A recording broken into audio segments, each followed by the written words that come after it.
Grazie Presidente, condivido i contenuti dell'intervento della relatrice di minoranza. Io credo che noi come consiglieri, quando affrontiamo una normativa, dovremmo sempre pensare al rispetto delle norme superiori alla nostra normativa, quindi alle normative statali, a quelle europee, pensare anche alla sicurezza dei cittadini e naturalmente anche all'uso Se la curva oculato a dei fondi sinistra pubblici. Ecco, sistema un attimo, così ecco, lasciamo parlare Zanoni tranquillamente. sì, La e curva a aggiungevo. sinistra, Sinigaglia, Moretti, Azzalì, per favore.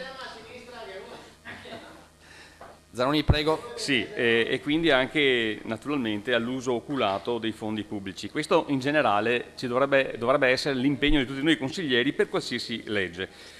Stiamo parlando, è stato ricordato da chi mi ha preceduto, di un animale che probabilmente qualche nostra mamma o nonna ha avuto anche nell'armadio, nel senso che veniva utilizzata per la pelliccia ed era chiamata castorino, la nutria. Adesso le conosciamo come nutria.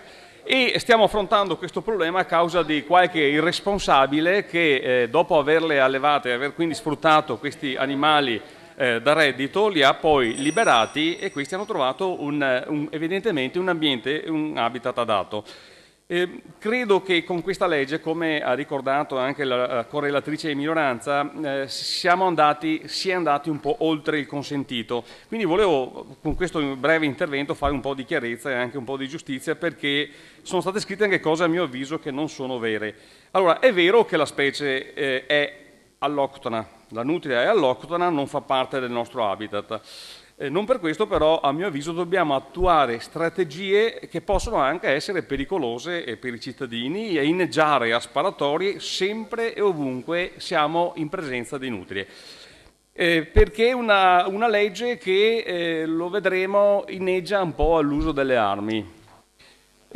A mio avviso siamo andati oltre le norme statali, oltre le norme comunitarie e anche molto oltre quelle che sono le norme sulla sicurezza delle armi, e qualcosa sicuramente bisogna dirlo anche sul $500.000 di euro stanziato, che a regime potrebbe diventare 1 milione o più l'anno.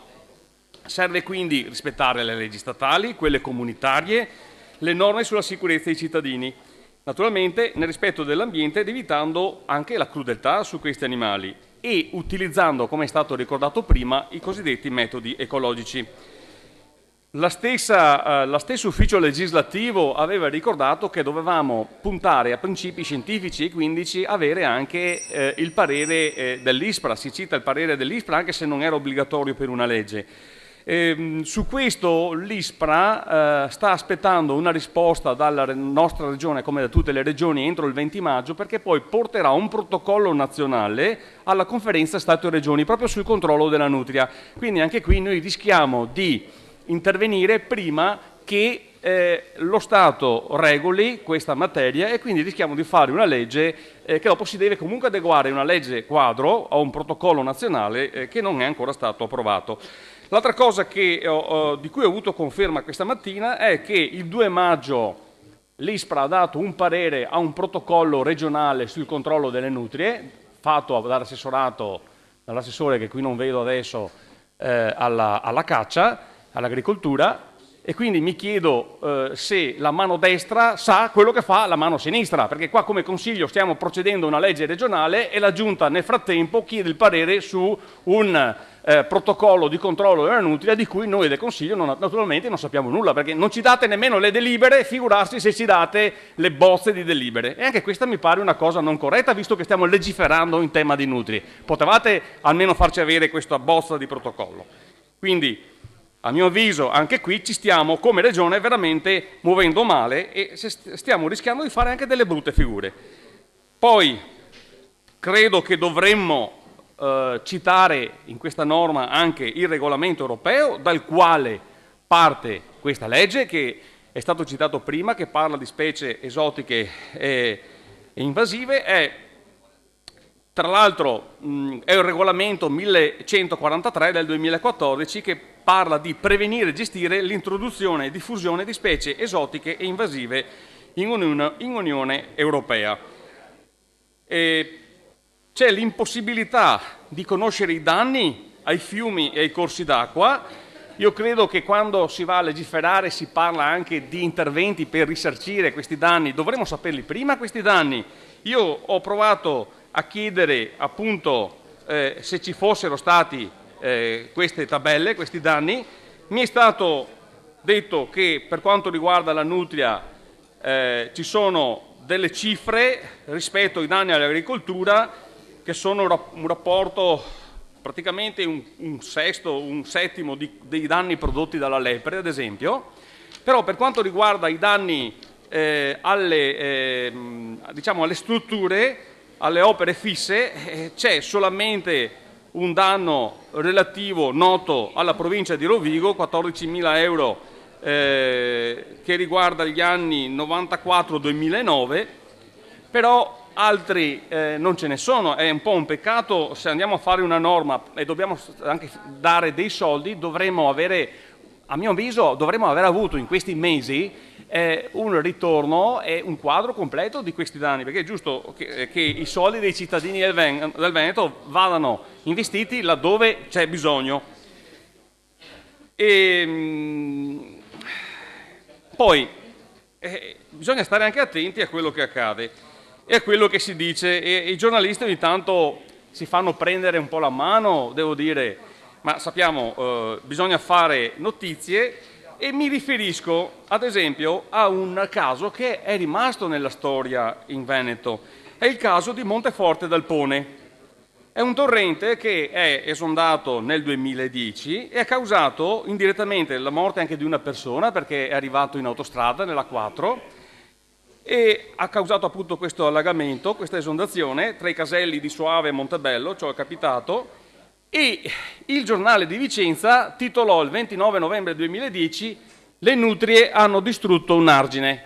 Ecco, questo è quello che titolava. Naturalmente la classe politica a tutti i livelli, a tutti i gradi, è andata dietro a questo titolo di giornale.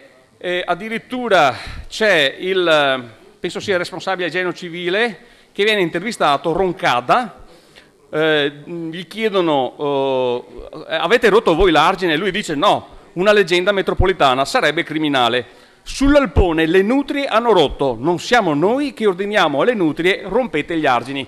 Quindi mamma mia, allora stiamo veramente facendo una legge importante, mi stavo chiedendo. Il fatto è che mi sono fatto dare la richiesta di archiviazione del magistrato che ha seguito queste indagini, perché il magistrato dottoressa Valeria Ardito, che ha naturalmente incaricato un consulente, l'ingegner Corrado Avanzi, che ha verificato tutte le cause di quel gravissimo incidente, di quella esondazione. Ne ha individuate 5. Bene, tra le cause non viene mai citata la nutria. Le nutrie non c'erano in quel corso d'acqua, quindi mi viene a dire un po' nutria espiatoria. Per quello sarebbe importante che una assemblea legislativa come la nostra avesse elenchi provincia per provincia dove queste nutrie hanno fatto questi benedetti danni, perché è importantissimo, a mio avviso, sapere dove sono stati fatti questi danni. Allora, poi c'erano altri punti che volevo toccare. Sul discorso della leptospirosi mi ha già anticipato la collega Guarda. In premessa si dice che ci sono gravi danni da leptospirosi, però lei ha già risposto, questi danni in realtà non ci sono. Chi crea danni da leptospirosi è il ratto, sono i ratti, le pantegane. Per quanto riguarda l'incolumità alle persone, ecco qui si consente l'uso delle armi comuni da sparo. Bisogna stare attenti perché tra l'altro chi può utilizzarli sono anche persone che non hanno il porto d'armi, perché alcune devono avere la licenza di caccia e altre vengono individuate, si dice, da alcune autorità locali. Attenzione, poi quando si parla di armi comuni da sparo vuol dire anche la pistola, non sono quelle indicate dalla legge statale sulla caccia, perché attenzione che nella modifica della norma che ha reimmesso la nutria tra le specie, diciamo, non tutelate dalla norma, viene anche detto che bisogna fare riferimento però all'articolo 19 della legge sulla caccia, quindi automaticamente dovremmo fare riferimento a quel tipo di armi. Armi comuni a sparo vuol dire anche le pistole, le rivoltelle. Uno che ha un porto d'armi, che è abituato ad andare al tiro, al poligono di tiro, magari anche in giacca e cravatta con le scarpe lucide, come potrebbe comportarsi dopo nell'ambiente, in un argine di un fiume, in mezzo alle cannucce, magari di notte, in pendenza con l'erba bagnata. Quindi attenzione signori, dobbiamo stare attenti a non creare più danni che benefici con questa legge. Quindi io credo che io ho presentato degli emendamenti proprio per migliorarla e evitare che ci siano situazioni di rischio. Allora, poi consentiamo a un numero molto variegato di individui di andare in giro con le armi anche di notte, anche in aree vietate, quindi nei parchi, anche in aree protette, anche dove non ci sono i limiti di sicurezza per le case, le strade, i centri abitati. Chi è che li controlla? Attenzione, qua in questa legge non c'è né un articolo sui divieti né un articolo sulle sanzioni. Come fa una legge a reggere se non c'è un articolo sulle sanzioni? Noi sappiamo benissimo che anche quando ci sono le sanzioni molto spesso ci sono le violazioni. Figurarsi con un articolo del genere dove non ci sono le sanzioni. Io ho previsto, vediamo poi col relatore se si può inserire, un articolo che preveda delle sanzioni per chi viola le norme che questa Assemblea stabilisce, sapete. E poi bisogna stare anche attenti, a mio avviso, alla questione sicurezza e avere un occhio veramente di riguardo, sapete. Perché? Perché non più tardi che di dicembre scorso c'è stato un incidente a San Giorgio delle Pertiche. Ecco, a San Giorgio delle Pertiche c'erano due ragazzini di 20 e 22 anni appartati di notte in auto e questi sono stati... Uno dei due, il ragazzo, è stato impallinato, è andato a pronto soccorso, è stato un mese pronto in ospedale, 9 pallettoni sulla nuca e questo è il titolo, ad esempio, del Mattino di Padova. Teme Signori, siano ladri, favore. spara e ferisce gravemente coppia di fidanzatini. Lo sparatore, tra virgolette, tornavo da caccia a nutrie. Allora, attenzione a mandare in giro tutta questa gente che dopo crea questi incidenti. Ecco perché ci sono le sanzioni che sono importanti, altrimenti siamo al... E vado verso la conclusione. Grazie. Siamo al Far West.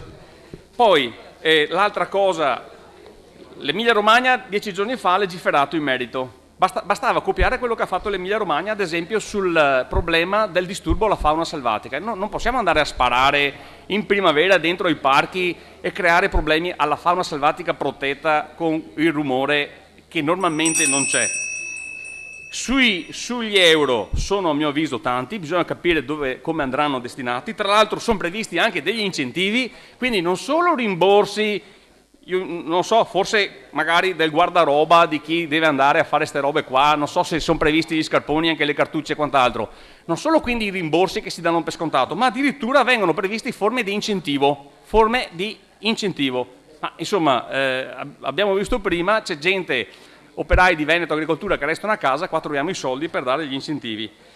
Quindi, a mio avviso, serve sicuramente almeno... e qua con gli emendamenti lo prevedo, avvisare prima i residenti, avvisare il comandante stazione dei carabinieri che ci sarà gente di notte che va a sparare, prevedere dei divieti di sparo nei centri abitati per la sicurezza delle persone, vietare gli spari vicino ai parchi, alle scuole, alle ferrovie e così via, evitare gli spari di notte perché è pericoloso, usare i metodi ecologici, lo ha ricordato prima la collega Guarda. Abbiamo a costo zero un animale carnivoro, la volpe, che preda le nutrie.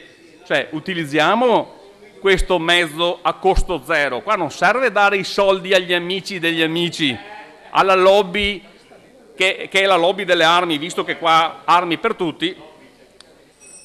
E quindi, concludo col fatto delle sanzioni europee. Devo dire che in realtà prima devono fare questo benedetto elenco in Europa perché la Commissione europea aveva preso l'impegno ma deve ancora legiferare in merito e quindi ancora non sappiamo qual è questo elenco delle specie esotiche invasive anche se il Consiglio ne ha già fatto cenno.